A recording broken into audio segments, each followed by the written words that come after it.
Welcome to the show. My name is Charlton with Big C. This is Charlton at Big C Sports, coming to you worldwide on the Big C Sports Network, on the #1 network in the United States of America. And Big C Sports has been voted the #1 sports show in the universe, according to Big C and them good old boys down south. I want to say bienvenidos to all of our listeners in Latin America, also across the pond, in London, England, as well as Paris, France, of course. You good old boys in Canada, we love you in Africa, the Big C tribe, but there's no one we love more than the good old boys down south in the land of the free and the home of the brave on a beautiful April the 21st, 2020. Brando Deportes, Big C. How's it going for you good old boys down south? Well, Charles is progressing every day, but first and foremost, I want to say thanks to all the essential workers that are out there, the people who are still keeping this country going. When we think about the people that are going to work every day in the grocery stores to make sure that people are getting substances to eat, especially those healthcare workers, Charlton, who are out there in the hospitals on this fighting this COVID virus every day, who goes to work effortlessly and make sure that they provide healthcare service for everyone out there, as well as our first responders who are on those fighting lines every day here in America. As we look at how easy life is for some people, and people talk about being depressed, being locked down at home and nothing to do, can't go to work, those people out there putting their lives on the line every day to make sure that America survives. And we do really give all of our thanks to them. Really appreciate that. I want to say today's show is sponsored by your Northern California Cadillac dealers, home of the all-new Cadillac Escalade, the standard of the world. When you go by and test drive yours, tell them Charlton and Big C sent you, as well as a fleet of Cadillac cars. Also, Big C Sports is powered by Google and Alexa. Just say Google or Alexa, play Big C Sports Podcast. You will hear from our sponsors. You will hear Welcome to the Show. I will introduce Big C as the Mystic from 3,000 miles away, and he'll do his thing. And I really appreciate the way things are going with Big C Sports. You can follow Big C Sports on Xfinity, Comcast TV, Roku TV, Apple TV, Amazon Fire TV, and a lot of smart TVs all over the universe. Really appreciate that. Everybody's pausing, Big C. I really want to just say thank you, like you're saying, to all of our first responders that are really doing an amazing job. We have a Veterans Crisis Line. They're there to help people who are dealing with whatever issue you're going through. 800-273-8255. That's 800-273-8255. Or you can text 838-255. That's 838-255. If you're online, simply go to veteranscrisisline.net. That's veteranscrisisline.net. Big C, in today's time, it's a very good number to know. Big C, your thoughts? Well, it is very saddening, Charlton, what America's going through right now, but it's an unfortunate and learning thing. These are the things that veterans go through every day, not the COVID, but the life struggles that they have to deal with. We don't think about that as people go along with their daily routines, saying, well, I'm doing okay, I got a roof over my head, I got things to eat, I got a job to go to. People now have been put in the plight of many veterans here in America, where you don't have, where things are not accessible to you, where you can't do and have everyday freedom. And this is how veterans have lived in this country for a long time, Charlton. These unfortunate times have brought everybody happen to be in the same pool as we're struggling emotionally, mentally, physically, and financially, Charlton, as many veterans that have served this country so admirably have done. And it's just an unfortunate way for everybody. But the suicide prevention hotline number, Charlton, as we've seen the spike in social problems in America since this COVID-19 has arisen, not only the veterans, but everyday layman citizens need to have access to the suicide prevention hotline number, Charlton. They really need to have it. You just got to pick up the phone and call 800-273-8255. That's 800-273-8255. Or you can text 838-255. That's 838-255. If you're online, simply go to veteranscrisisline.net. That's veteranscrisisline.net. Also, very happy to be appointed with a Valley Homes Weekly TV show on Dish TV, DirecTV, AT&T Uverse, TV 53, home of the San Francisco Giants. Tell them Big C sent you. The goal is simple: recruit 100 real estate brokers to put their property listings on TV, just like McDonald's, just like your local car dealership do it, and sporting events do it too. Watch TV go to work for you. 800-772-8624. That's 800-772-8624. You know, in the world of sports and coronavirus and so many things, should people play or should people not play? it's amazing that we can go outside of the country. In South Korea, Big C, they already have their preseason underway, even though it's in empty stadiums, a lot like what Major League Baseball was talking about doing. In Seoul, Korea, Big C, South Korea, they've announced that they're going to start their season May 5th, and they're also getting preseason games going right now. It's amazing. They're doing it with COVID-19 all over the place. I know maybe their country is a little bit different than the United States, but they have 10 teams already in the organization, even though no fans are allowed. And does that make any sense to you, Big C? Your thoughts? Well, but is that preseason or is that practice? I mean, when you don't have fans around, Charlton, it's called practice. Yeah. One of the differences in baseball, even though you still talk about social distancing, is that you have nothing but distance between baseball paths. You think it's 90 feet between the bases, 66 feet from home plate to the catcher, but you have the umpire right on top of the catcher when he's there. When you're at first base, you normally have the first baseman and that potential runner close to each other. You know, we're going to keep practicing social distancing in the world regardless of where it is. But like I said last night in the show, the thing that everybody does not mind sacrificing is the athletes because they're expendable. Yeah. They're a disposable commodity. When you look at sports year after year, there's constant turnover. If you lose 100 athletes, there's still another 100 athletes to replace them with. Yeah, there's still more to replace them with. And just think about it, too, because I know Major League Baseball, as well as other sports, they're going to follow this. It was just today in the Korean series, the Doosan Bears, they won 5-2. If they lost at the Korean series, it's called LG Twins. They beat the Doosan Bears 5-2. And 20,000 empty seats. Well, I remember there were some games in Baltimore. They had about 1,500 people in their stadium, so not much different. But the thing that they looked at that I think Major League Baseball will look at, because, you know, money versus health, at first it's health. But eventually they're going to start saying money. These umpires, they wore masks and gloves, and then some coaches, staff, they wore masks in the dugouts. Some of the players and coaches, they wore, you know, caps on their head as well as the mask. So I think Major League Baseball's looking for that example where they were saying in Arizona. I think they're going to look at Korea, and I think they're going to put money over health, Big C. But would we follow Korea? Would that be the wisest thing to do, Big C? Your thoughts?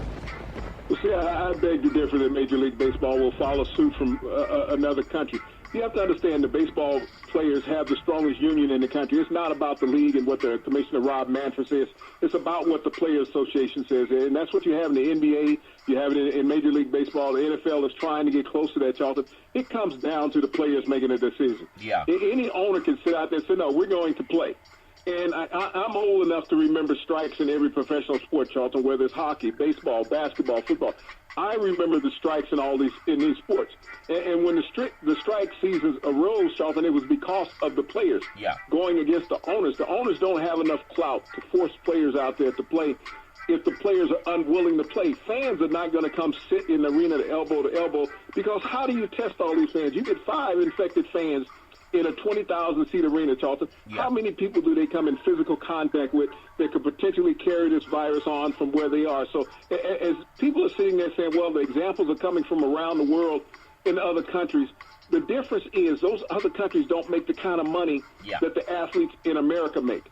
And these athletes are not going to put their career or life or family on the line for one season so that the owner can make his money. Yeah, I mean, we do have a different way of living in the United States, but the organizers over there, they're saying they're going to gradually allow fans to come to games once they're assured that threats of COVID-19 are largely reduced. So there's always people who are willing to say, let's go ahead anyway and play the game.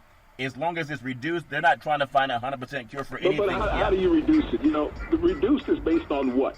Reduced is based on somebody giving you a spreadsheet saying, well, this is where the numbers are now. You have to test the people who come into the arena, because you cannot prove that people have come into a stadium or arena have been tested. When we look at America, and only 3 million people have been tested in all of America, how do you say that the numbers have been reduced when you walk into a football stadium, a basketball arena, or a baseball stadium here in America? Okay, the numbers are down. But how many people in that general population area have been tested?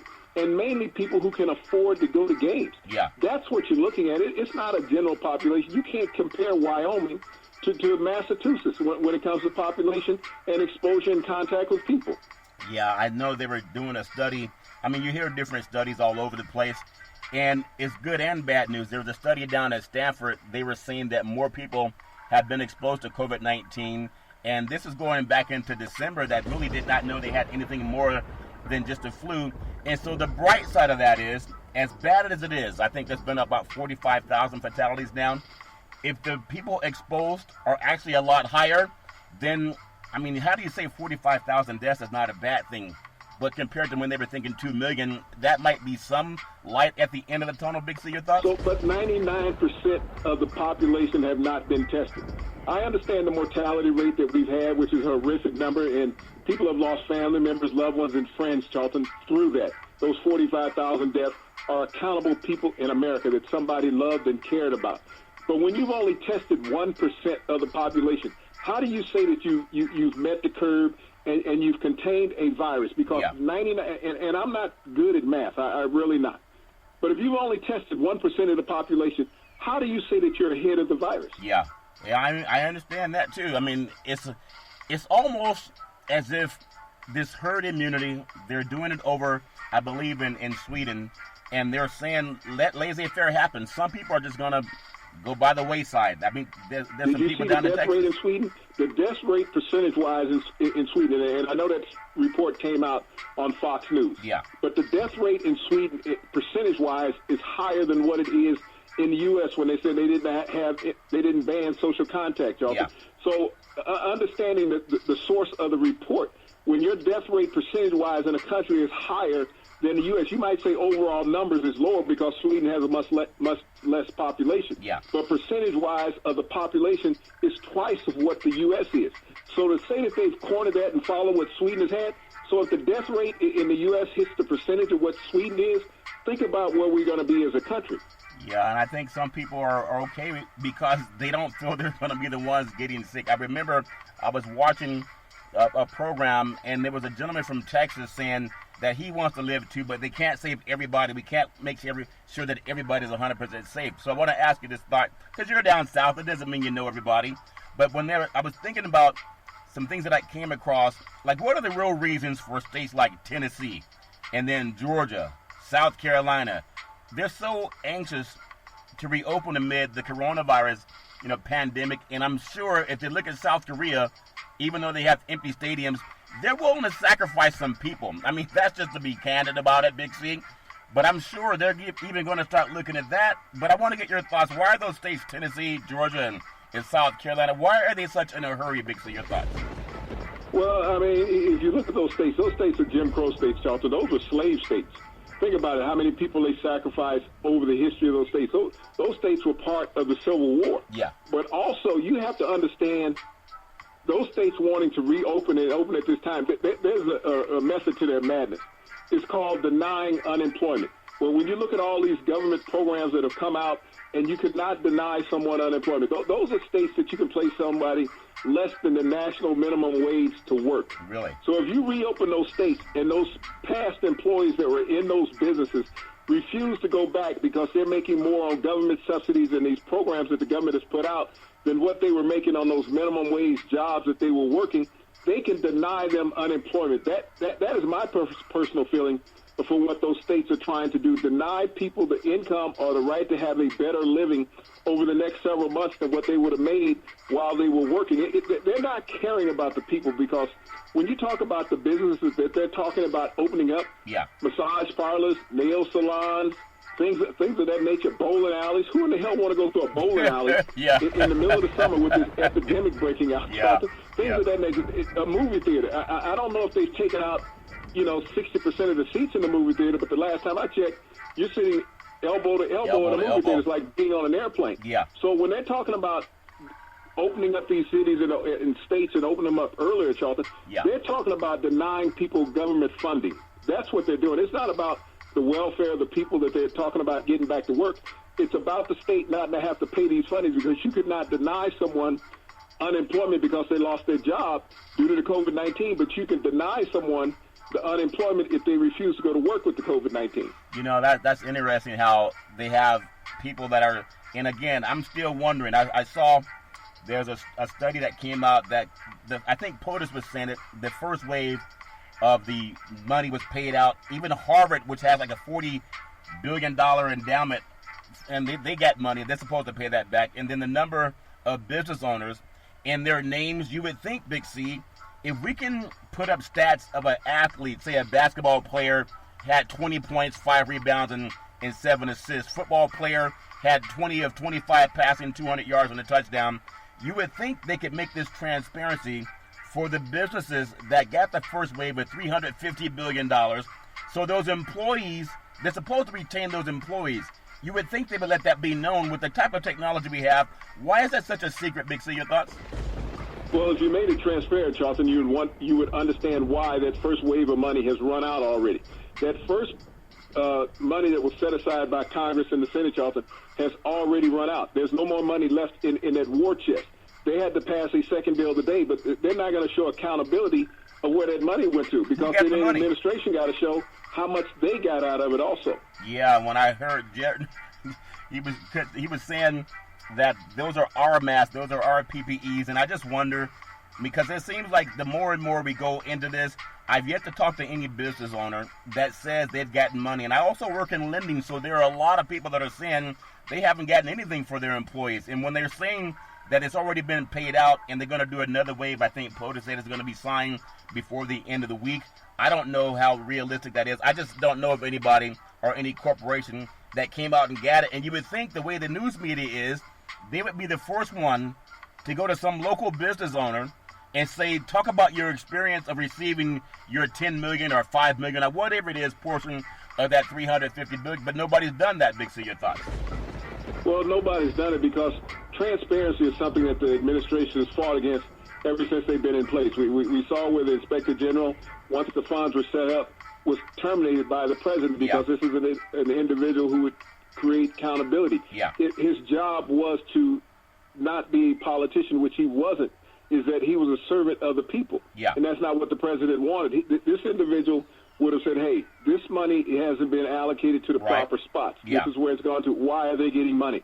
So anybody who would have had accountability to where this money was supposed to have gone has been terminated from the administration. Yes, the president has the right to terminate anybody that he wants from his administration. But when you do it in troubling times like what we have, person who is a watchdog over the monies that is going to be going out, what the government has set aside, and this is taxpayer money that's being going out, and not having accountability of where it's going to, that always raises a red flag. It does raise a red flag, and I want to juxtapose that to what's happening in sports. Would you believe we were just talking about Seoul, South Korea, already playing some exhibition games in baseball to empty stadiums, and then Major League Baseball's trying to figure out how to do a bubble stadium down in Arizona. Fans have sued Major League Baseball teams over ticket money and asked for a class action lawsuit. This happened in Los Angeles.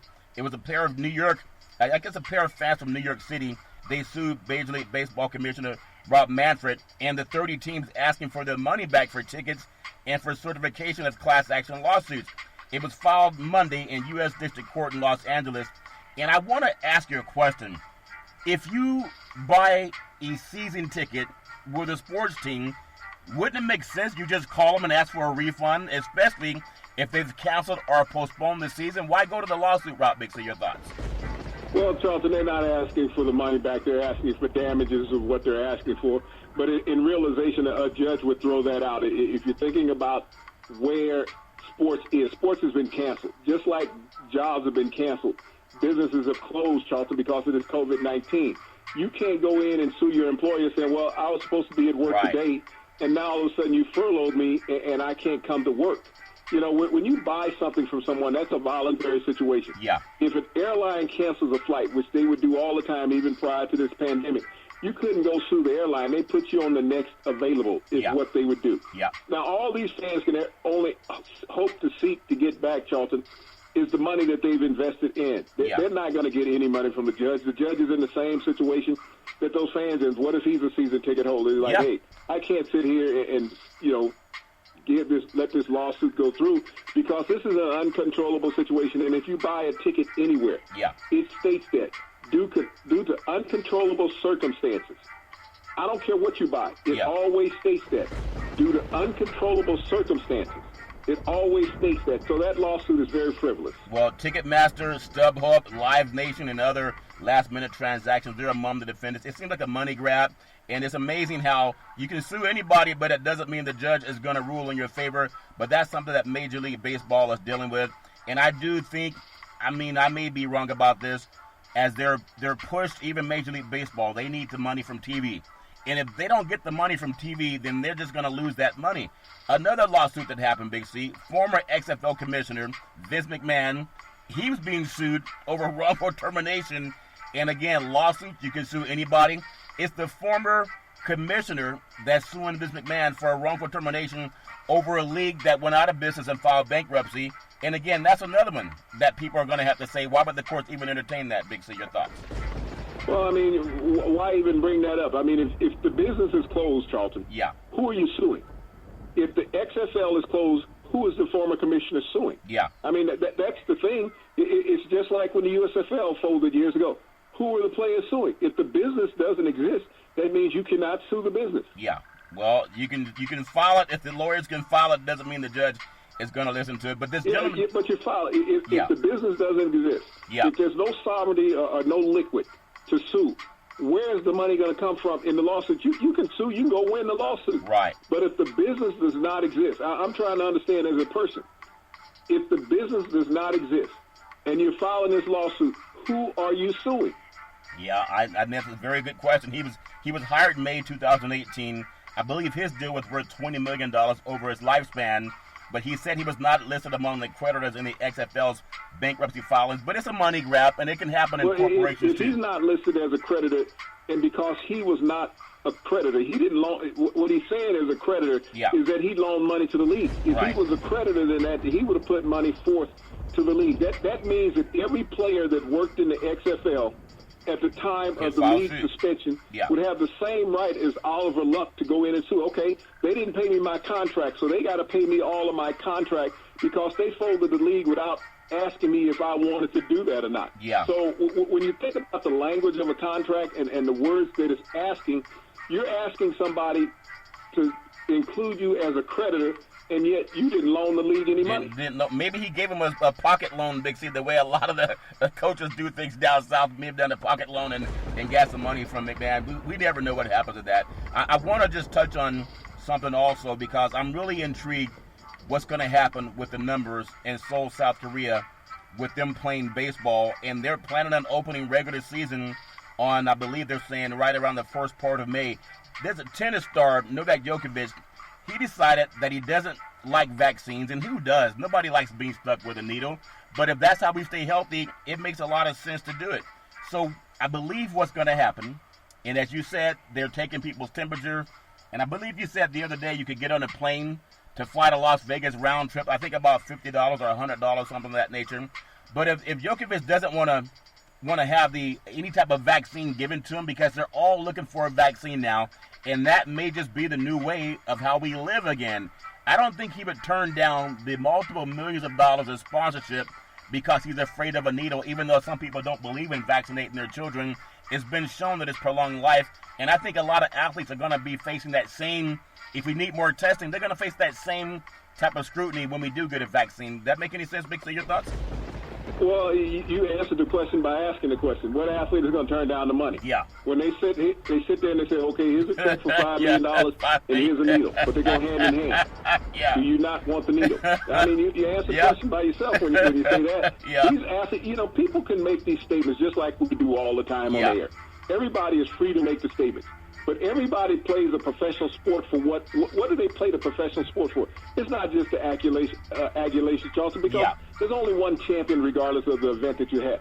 They play for the money. There's nobody sitting out there that's not negotiating for more money. Yeah. So when they say, well, I don't believe in taking a needle to fight a virus, well, stay at home. Nobody's forcing you to come play in the tournament. You can go down and work for Jeff Bezos. I think Amazon's hiring you, and they're not giving anybody needles. I think they're just doing the temperature check. But it's all fair and love and war. Even, I think, the 2020 Tokyo Olympics and the Euro 2020 soccer championships are among events postponed until next year, until the pandemic is more under control. You know what's interesting? We talk about people in a rush to play. I remember Kevin Durant when he first pulled his Achilles, and they said it was a calf strain, right? And that was in a playoff game. I think they were playing the Clippers. And then later in the season, he came back. He's a grown man. He came back, but they were saying he could play too. And then he popped his Achilles tendon. I believe that was in the finals versus Toronto. And now he sat out the whole year, even though this would have been part of the year he's sitting out. He's planning on playing again in the 2020-21 season if they resume NBA basketball.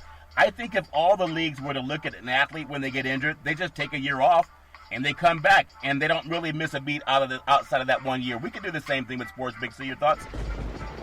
Well, I mean, sports is nothing that's going to be played right away. I mean, when you look around and see where the stance is, the NFL is not going to play a complete season. They're not going to play a 16-game, 17-game schedule. No. College football is not going to play a 12-game schedule. They're all going to be amended. I really don't see football starting until after mid-September, even 1st of October, Charlton. Yeah. Just because of the logistics of this thing. You have to get this pandemic under control. This rush to play sports, to sacrifice the potential life of athletes, to put them in harm's way, to say, okay, we got to get back to some semblance of society, which we have to. Yeah. We have to get back to some semblance of everyday life in America. But everyday life in America has changed from what it was 20 years ago. Yeah. It is not the same society. We have to make adjustments, and that's what America's always done. It's made adjustments after every war that we've been in.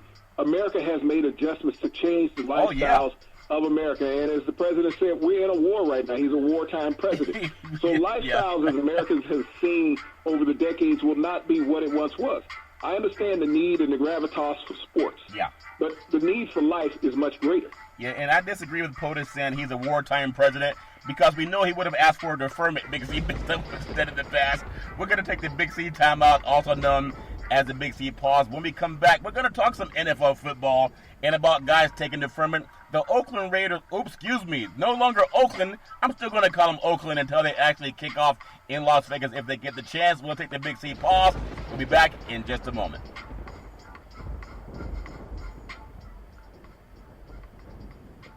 All right, we're back from the Big C timeout, also known as the Big C pause, and you can follow Big C Sports 24 hours a day, 7 days a week on the #1 podcast network in the universe, iHeartRadio Podcast. You can follow Big C Sports on Apple Podcasts. You can follow Big C Sports on Google Podcasts. You can follow Big C Sports on the app that I love called Google.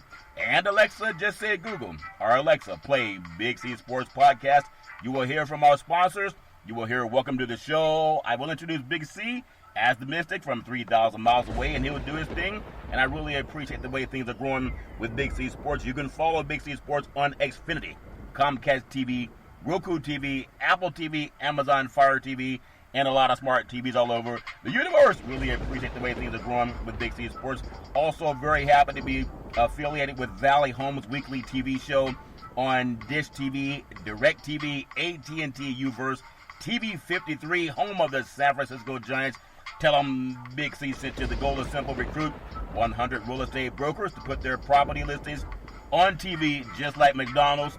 Car dealerships do it. Sporting events do it. They're doing it in South Korea already. Watch TV work for your real estate. 800-772-8624. 800-772-8624. So a lot of things going on in sports. Really, again, I think more people will start talking about the first pitch in South Korea in front of no fans, which is not much different than what they do down in Tampa. Big C, they play in front of a lot of empty seats too. But the Raiders, I still want to call them the Oakland Raiders, even though I know they're now officially the Las Vegas Raiders, but they haven't had a kickoff yet. The Raiders were poised to host the draft for the first time in team history, one of America's most iconic sports franchises, the first time ever. Now, when you think about it, who would you think would be the Raiders' top draft picks of all time, round by round? And Al Davis had a lot of them. Big C, your thoughts? Well, Charlton, it's a very interesting story when you think about the Raiders and their great history and illustrious players that they've had in the history of pro football. And you think about the positions over time. We think about how many of them are ingrained in everyone's mind on big plays that we've seen on these highlight shows. Yeah. I think for the ones that I recall, even as a if I think about when I first started watching the Raiders play, I believe I saw them in an exhibition game. They played at Cal Berkeley. They played the San Diego Chargers over in the Coliseum, and that was right around the late 70s. But that was a team that I saw over the years, and I really learned that there was a mystique to the, man, it's hard to say Las Vegas Raiders. There was a mystique to the Oakland Raiders. I don't know if they'll carry that now, but some of the guys that come to my mind, top of the mind, Big C, when I think of some of the best overall draft picks, 1967, first round, there was a guy by the name of Gene Upshaw, and he actually came out of Texas A&I. I know you know a lot about him. Give me your thoughts on him and how he'll be. Will he want to even show up in Las Vegas, Big C, knowing that they moved the team again, Big C? Your thoughts? Well, when you think about the late Gene Upshaw, he was an iconic figure that everybody recognized with the Oakland Raiders as far as the padding that he wore on his elbows and arms and how intimidating he was as a blocker, Charlton. He was a guy, when he came out of Texas A&I, he could run a 4.6 40 as an offensive lineman. Yeah. And Al Davis always had the need for speed when he was with the Raiders. But you think about Gene's career as a player. This is a career that spanned over 3 different decades. Yeah. Not only did he win 3 Super Bowls, Charlton, but he played in 4. With the Oakland Raiders. But, here's a guy who won Super Bowls in the 70s and in the 80s with the Raiders. He was in the second Super Bowl down in Los Angeles with the Raiders. Yeah. Well, in Miami. Well, why was he not as popular when he was with the NFL players and so? You would have thought that he'd been more player-centric, but I think he just didn't. As a Raider, the late Gene Upshaw, obviously a Hall of Famer. And what was it about that love that he had by his players that did not transcend to the same type of love when he's with the NFLPA, Big C? Your thoughts? Well, Charlton, it did. He worked for the current players at the time when he was the director of the NFLPA, just like Demarius Smith now. He works for the current players. Yeah. Just like the commissioner works for the current owners. He doesn't work for past owners, Charlton. Yeah. And that's what a guy does. He works for the people who pays him. Just like any business around, you work for the people who pay you. And so he strived for the players that were active at that time. Yeah. And that was his role. Yeah. I know there's always good and bad, and even with this new CBA, we're just wondering, will they ever consider guys in the past that actually built the league? But I don't think we can put that type of a status on anybody. I would say the second star player. I mean, there's so many with the Raiders, it's hard to even give them a number. But in 1968, in the second round, they had Kenny the Snake Stabler. That's a good old boy from Alabama. I still remember the Sea of Hands. Will they even have Sea of Hands in Las Vegas, Big C? Everybody has their hand in the crap pile down in Vegas, Big C. Your thoughts? Well, when you think about Kenny Stabler, he's the he's the top second-round draft pick in Raider history. Yeah. Many people don't realize that he was the second quarterback taken by the Raiders in that same draft. Derek Dickens was the first African-American quarterback taken in the first round by the Raiders in that draft, and Kenny Stabler was the second quarterback taken in that draft. Yeah. But when you look at the history of the Raiders, Stabler will always be there, the snake. And when you talk about building a franchise, you always look at the positions and who's the best in that position. And that's why in the first, when you look at Gene Upshaw, he's the best first-round draft pick in the history of the Oakland Raiders, even though they have Hall of Famers that were drafted in the first round before him. But he laid the foundation of that organization, as well as Kenny Stabler did from the quarterback position. He personified the emblem on the side of the helmet. Yeah. Reckless and abandoned. Yeah. That's where Kenny Stabler was. Yeah. He was a good old boy. And I know they had the Stickum issues that they outlawed. Maybe if they really want to make NFL football more exciting and part of that CBA, that the collective bargaining agreement, they should have really allowed Stickum to come back into the fold of the NFL. I think a lot of people will love seeing. I think the completion ratio would go up a little bit higher than it is now. Also, thinking about that same Raider team, and I doubt if Kenny Stabler spent a lot of time down in Vegas, Big C, when you think about the late, great the snake Kenny Stabler. But 1974, there was a third rounder by the name of Mark Van Eegen. He was a running back. Believe it or not, he was out of Colgate. You would have thought that with Mark Van Eegen, he would have played at Notre Dame or someplace. Big C, your thoughts? Well, many people don't understand the history of Mark Van Eegen, but he's the greatest third-round draft pick in the history of the Oakland Raiders. Until Marcus Allen came along, Mark Van Eegen was the Oakland Raiders' all-time leading rusher. Yeah. He also won Super Bowl titles in 77 and 1980 with the Oakland Raiders. As a matter of fact, in that 77 Super Bowl against the Vikings, he rushed for over 100 yards in that game. But Mark Van Eegen was one of those guys that, he was a lunch pail running back when he was in the NFL. He had over 6,000 yards in his career rushing, Charlton. He went for over 1,000 yards twice, but he's the greatest third-round draft pick in Oakland Raider history. Yeah, and it didn't have the blazing speed of guys now, but not too many people did it back then, but he definitely one of the best Raiders. When I go back to 1972, there is a, talking about the stickum, it's kind of like peanut butter on the hands for a lot of guys. They were always messing up their jerseys. 1972, fourth round, Cliff Branch, wide receiver, came out of Colorado, and he ran like he was at the Mile High. Also, Big C, your thoughts? Well, this is a guy that should be in Pro Football's Hall of Fame, Charlton. When you think about Cliff Branch and the group of players that he teamed up with, Fred Biletnikoff, Dave Casper, Kenny Stabler, Charlton, Clarence Davis, this was an outstanding wide receiver in the NFL. And when you think about him playing in several different Super Bowls, Charlton, actually he was in 3 Super Bowls, just like Gene Upshaw was he one less than what Upshaw was. He was in 77. He was in 80 and 83. 3 Super Bowl titles, Charlton. And when he retired from the NFL, he had over 20 yards per reception in his career with over 700 receptions and still hasn't made it to Canton. But Cliff Branch was a sprinter that came out of the University of Colorado. And as we stated earlier, Al Davis had the need for speed, and he found it in every nook and cranny that he could in America. Sure, and Cliff Branch delivered one of the greatest receivers of all time. You think he would have been as good without the stickum on his hands, Big C?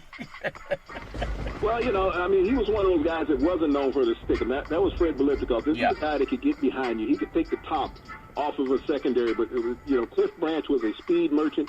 He had solid hands, 3 Super Bowl rings, Charlton. And just like Jim Plunkett, not in the Hall of Fame. Well, he may not have put the stickum on his socks, but he was always high-fiving Fred Biletnikoff, Big C. Well, they would make a catch, that good old boy. He knew how to get away with it. 1977 in the 5th round. Now, here's another guy. Lester Hayes, defensive back out of Texas A&M. I don't think he could reuse any jersey or any pair of socks, Big C. Your thoughts?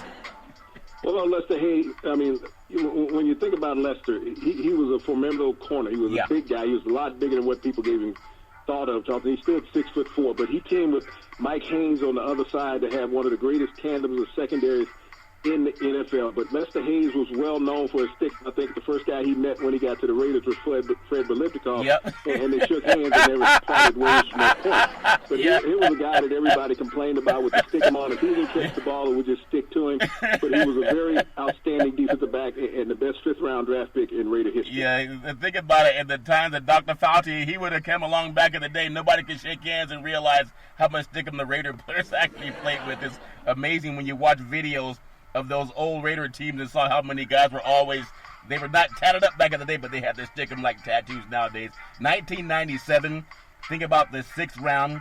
Grady Jackson, a defensive tackle out of Knoxville, Big C, your thoughts? Well, Grady Jackson was one of those unsung draft picks, Charlton, when he came to the Raiders and Al Davis brought him into that organization. He was an undersized defensive tackle, very round, remind a lot of people physically of Warren Sapp. Yeah. Great against the run, but, he made All-Pro a couple of years there with the Raiders, Charlton. And when you get late into the draft and you can find a diamond in the rough, those are the things that really make your organization stand out. And Grady Jackson delivered as the best 6th-round draft pick all time in the Raiders organization. Yeah, I wonder if they'll have any of the Raiders on the Raiders Walk of Fame or Hall of Fame when they go down to Las Vegas and finally get the chance to kick off. 1987 in the 7th round. Who loves Bo Jackson? That good old boy out of Auburn became someone that they loved on the West Coast when he played for the Silver and Black. Big C, your thoughts? Well, he was a guy that was drafted by the Tampa Bay Buccaneers a couple of years prior to that. Charlton refused to go to the organization and went and played professional baseball. When he was able to enter back into the NFL draft, Al Davis took a chance on him in the 7th round, and the rest was history. He became the greatest 7th-round draft pick in organization history with the Raiders. Charlton, everybody can think about those memorable runs that he had that everyone sees on highlight reels. Everyone knows the Bo campaign that was run by Nike, but Bo Jackson's career was cut short. But if you think about what he did in the limited time frame he did with the Raiders, Charlton, down in Los Angeles, being a 7th-round draft pick and being the greatest 7th-round draft pick in that organization, Charlton, if he had gone higher on any other round, if his career had lasted longer, he'd have been the greatest Raider of all time. Yeah, and imagine if he would have just stepped out of bounds instead of trying to cut back against Cincinnati down at the Coliseum. But injury, that was a freak injury. Anybody can get injured too, Big C. Think about it. It's been 2 months since any live sporting events in the United States The NFL draft will be held on Thursday, just a couple of moons away, and much needed relief for a live sporting event. I know there's some thoughts about if it's going to go down well, but the WNBA, they actually did okay with their draft. It had high ratings because it wasn't competed against anything. But I think the NFL draft, if they do it right, Big C, even though it's going to be a teleconference, I think it's going to be a much needed relief for the sports universe. Big C, your thoughts? Well, the NFL draft, regardless of when it's done right. If you think about where it is right now, it's going back to the old format. There's nothing new. It's just going back to an old format. So when people are saying, well, they're not going to have the lavish crowd and the stage and all the profile that goes on, that's not what the draft is about. The draft is about the advancement of your sporting career, of your life. Finding out which organization that you're going to be going to, that hopefully for the next 5 to 10 years, that will be your home. That's what the draft has always been synonymous with. Just because you don't have the circus going on television doesn't mean that the draft is not going on. What fans need through this outlet, Charlton, is to see that there's some simulation to what life is, and especially sports. Yeah. And that's why when something that's involved in sports and it's live and it's real, even if it's a highlight show, people are dying to see sports that they haven't seen in a while. Yeah. But this is a 3-day event that's going to be going on with the NFL. TVs will be, set in front of all across this country and around the world, watching the next move of some of their favorite college athletes. Just like when free agency started in the NFL 2 months ago. Everybody went crazy wondering where players were going to go. Who's going to be here? What's going to be his next team?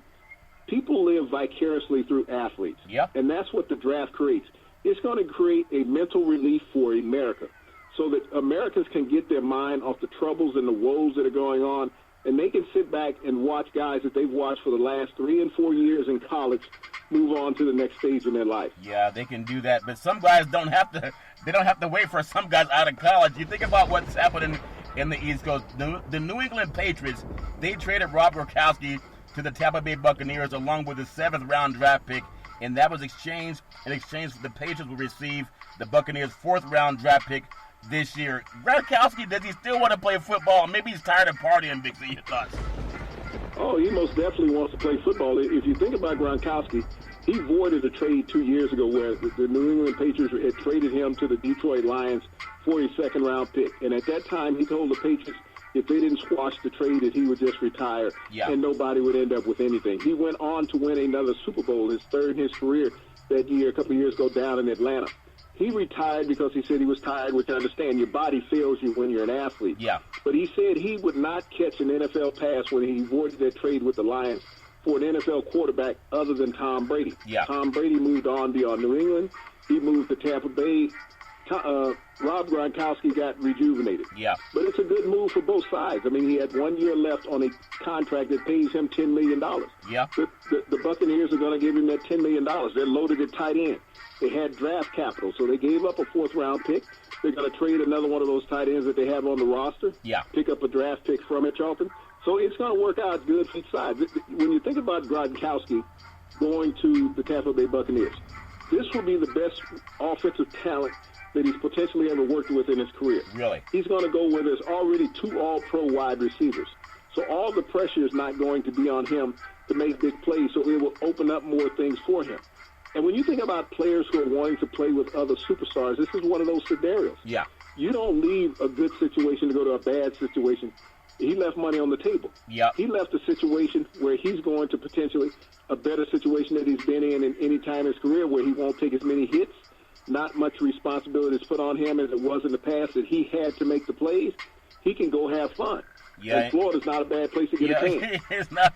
Maybe Miami might be more fun than Tampa Bay, but we'll see. I'm sure the climate's going to be a little bit easier. And think about that when it's about having fun and being in a nice climate. The Los Angeles Chargers, they revealed their new uniforms today. I think they have 6 different combinations. No matter what they do, I don't think anything looks better than when they had the white helmets, the powder blue jerseys that look like the West Coast sky in the daytime, and the yellow pants with the thunderbolts on the side. But I know they have 6 different versions out there. So your thoughts? Well, that's my favorite, and I believe that's everyone's favorite of all time. The 1960s and early 70s San Diego Chargers, Charlton, with the lightning bolts, the powder blue, and the gold pants. That's part of the makeup of their new uniform. To me, and I think every other former football player, that is the most classiest uniform that's ever been put out in professional football. And I know teams have stayed with historical, uniforms. But when you bring that powder blue pants, the powder blue jersey and the gold pants out, Charlton, that just means excitement. That means AFL football. That means a lot of points are going to be scored. But, with those exciting combinations, you have to just make the Chargers sit down and watch TV. Yeah, they really have a good look, Big C. I really like the way they're doing. And they're going to be inside of a dome for the first time if this season can begin. I want to go down to the state of Texas, even though they play in a dome. If Jerry Jones gets his way this year, Dak Prescott, think about this. Is he more intelligent than anyone in the media has given him credit for by playing and believing in himself? The Cowboys franchise tagged him. I think it was $28.7 million. But there's a little CBA loophole that will give him an increase up to $31.6 million based on restructuring of other quarterbacks' contracts, Big C. He's a pretty smart guy, at least when he's not partying in the coronavirus pandemic, Big C. Your thoughts? Well, you got to think of the savviness of Dak Prescott betting on himself. He knew what Kirk Cousins did a couple of years ago down there in Washington, where Kirk Cousins walked away with, I believe, like $54 million, $56 million over a 2-year span. Never won a playoff game, never made it to the playoffs or anything, Charlton. Dak Prescott, and Kirk Cousins is a pretty decent quarterback. He's not a great quarterback, he's a decent quarterback. He goes to Minnesota, and in a matter of a 5-year span of a contract in Minnesota, he's going to make $150 million. So that's Dak a lot of Prescott money. said, damn, I'm better than him. I even not played him head-to-head. And so I'm going to bet on myself. So Dak Prescott today, with that little loophole in the CBA, made more money today than what he made in the first 4 years with the Dallas Cowboys. Think about that. In one day, made more money than he did because of the loophole of those other quarterbacks having to restructure their contracts, and it put him in the top 5 by doing that. So making $31 million is what the Dallas Cowboys would have to pay Dak Prescott this year on that franchise tag. Not only that, if they don't sign him to a long contract and they want to franchise tag him again next year, they automatically have to give him a 20% increase on that $31 million. So he's going to get a 20% increase on that $31 million. So it's going to take him up to the $38 million category, Charlton, where they will have to pay him next year. So you think that's not bad for Dak Prescott gambling on himself in a matter of 2 years? The Dallas Cowboys are going to have to pony up close to $70 million to keep him on the roster. Yes, you've seen that good old boy knows how to read a contract. You can follow Big C Sports 24 hours a day, 7 days a week on the #1 podcast network in the universe, iHeartRadio podcast. You can follow Big C Sports on Apple Podcasts. You can follow Big C Sports on Google Podcasts. You can follow on the apps that I love called Google and Alexa. Just say Google or Alexa, play Big C Sports Podcast. You will hear from our sponsors. You will hear Welcome to the Show. I will introduce Big C as the Mystic from 3,000 miles away. And he'll do his thing, and I really appreciate the way things are growing with Big C Sports. You can follow Big C Sports on Xfinity, Comcast TV, Roku TV, Apple TV, Amazon Fire TV, and a lot of smart TVs all over the universe. Really appreciate that. Also partnering with Valley, Homes Weekly TV on Dish TV, Direct TV, AT&T Uverse, TV 53, home of the San Francisco Giants. And you can just tell them Big C sent you the goal. Recruit 100 real estate brokers. Put their property listings on TV just like McDonald's does TV. Car dealerships do TV. Sporting events do TV, especially in South Korea. Watch TV work for you and your real estate. 800-772-8624. That's 800-772-8624. Big C, in the final few minutes, after the NFL draft is held this weekend, what do you think would be a good next move for the NFL, Big C? Your thoughts? Well, it's going to be intriguing what the NFL next move is. I mean, normally you're flying players in to meet with the local media and have a press conference. That's not going to happen this year. So, the low in the NFL, we've gone to the spike of free agency. We've gone through the next spike of the draft. Now these press conferences where you're flying players in, Charlton, unless you're going to be practicing social distance in the press conference and put the player on one end of the table and the coach in the middle and the GM on the other, may not be occurring. But the biggest problem is, Charlton, is the OTAs. Where's the NFL going to go with that? Because you would have these rookie minicaps right after the draft, the rush to sign free agents, players who did not get drafted, and pick up the rest of the free agent veterans that are out there. But bringing players into minicamps, that's normally a three-time event during the offseason where you bring them in, you get a look, get them into your system, get them documented to what they're going to be needing to look forward to over the next couple of months. Yeah. That's something that the NFL is going to be without. Yeah. And that's why I was saying earlier, if the NFL starts up, we're talking about them probably taking a blueprint from the Canadian Football League as they've done in many other times before. The Canadian Football League has already pushed back the start of its season 1 month. Yeah. 1 month, they've already pushed that back. And so that means they're not going to be able to play as many games. You take a month out, that's generally about 4 games that you're taking out of the season. And so that's what I'm looking at with the NFL. They're going to push the start of the season back because you got to get some time in with these players to get new systems. Think about the teams, Charlton, that have brought in new coaches, new offensive coordinators. I believe it's about 15 teams that have done that in total when you combine the offensive coordinators and the head coaches. Yeah. Those are new systems that you have to implement in. And if you don't have the time to get everybody on the same page to work on the timing, that means you got to push things back. So we're normally used to seeing the NFL season start right before Labor Day. Yeah. I don't see the NFL season starting, Charlton, till after September. Yeah, I agree. If it's going to start even after September, I look forward to it. Big C, back in the day, there was a man by the name of Drew Boudini Brown. He was known as Muhammad Ali's right-hand man, and he would always tell Ali, with all you got to use, how can you lose? Rumble, young man, rumble. Big C, what are you looking forward to in the sports universe? Well, Charlton, as we look forward to the sports universe, we want everybody to be healthy and take care of themselves. And as I say, I want to thank those essential workers that are out there every day in the healthcare system, Charlton, making sure to try to keep America healthy and safe and putting their lives on the line to take care of others, and people don't give them the consideration and thought and thanks that they so deservedly need. Well, we know that's true. We really thank you from the bottom of our hearts. You can follow Big C Sports 24 hours a day, 7 days a week on the #1 podcast network in the universe, iHeartRadio Podcast. And as we always tell you, there's never, ever an excuse for domestic violence. If you know any man or woman going through that garbage, please pick up the phone and call 911, because no man or woman should ever have to go through that garbage on their own. And as we always tell you on every Big C Sports show, we thank you, we appreciate you, and we hope that you have a super fantastic day.